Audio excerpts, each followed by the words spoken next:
Okay, this episode we're going to be covering the pen tool, the hand tool, and the zoom tool. First of all, the pen tool. The shortcut to select the pen tool is P. And while you're over here in the timeline, it's going to bring up this little pen looking tool here.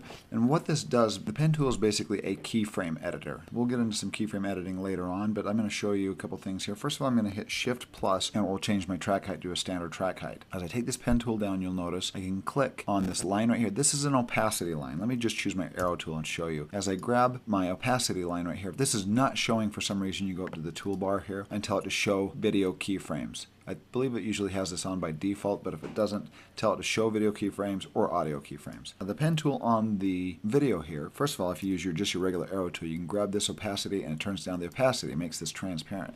And there's nothing underneath it, so it looks like it's making it darker. Let me just grab a video clip, put it on top. And now this clip that's on top, as I turn down the opacity, it will turn see-through and you'll see the clip below it.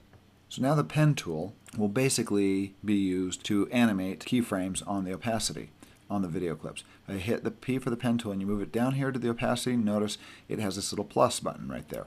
And if you click right there, it's going to add a keyframe and add another keyframe. Say you want it to start at 0 opacity right there. You just drag that down and it will turn from 0 opacity to 100 opacity over time by creating those keyframes. So now that's basically a fade in. So now as we play,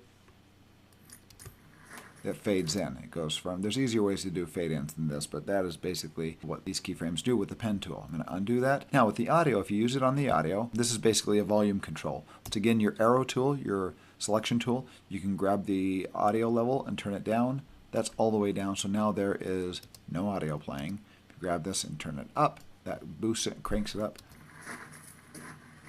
And now it's loud. What the pen tool does is it creates keyframes for turning up and down audio. And we will have a section on audio mixing later on. But right now I did 3 keyframes. I'm going to grab this and pull this one down. It'll basically be at 0 volume and then we'll gradually turn up from here to here. So now as I play, it gradually turns up. So I'm going to undo that. So that's what the pen tool is used for, is basically a keyframer within your timeline. It can also be used on effects and some other things as well, which we'll go through in a future episode. The hand tool, which shortcut is H for hand. You hit H for your hand tool. Basically what the hand tool does is it's kind of like a grabber to move your timeline around and visualize different parts of your timeline. If I want to see further down here, I can hit my H for my hand tool, grab this, and move it to the right. And then I can see further down my timeline. That's really all that does in the timeline there, is just navigates through your timeline and views different portions of your timeline.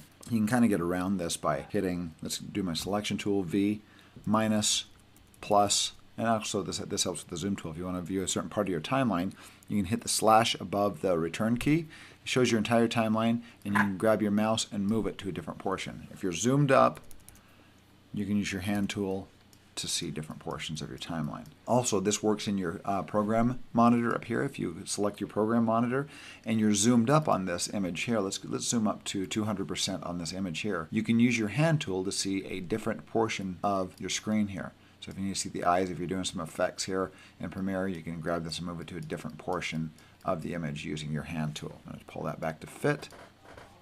And the zoom tool. The zoom tool, I pretty much never use this, and it's because I just use shortcuts. You can select the zoom tool and you can go to a different portion of the timeline here and click and zoom. The more you click, the more it zooms up until it kind of maxes out and can't zoom anymore. If you want to zoom out, all you have to do is hold down the Option key while the zoom tool is selected and click, and it will zoom out. I keep clicking here. Let's hit Z for zoom, or I'm on the zoom tool. Click and zoom. Hold down Option, zoom out.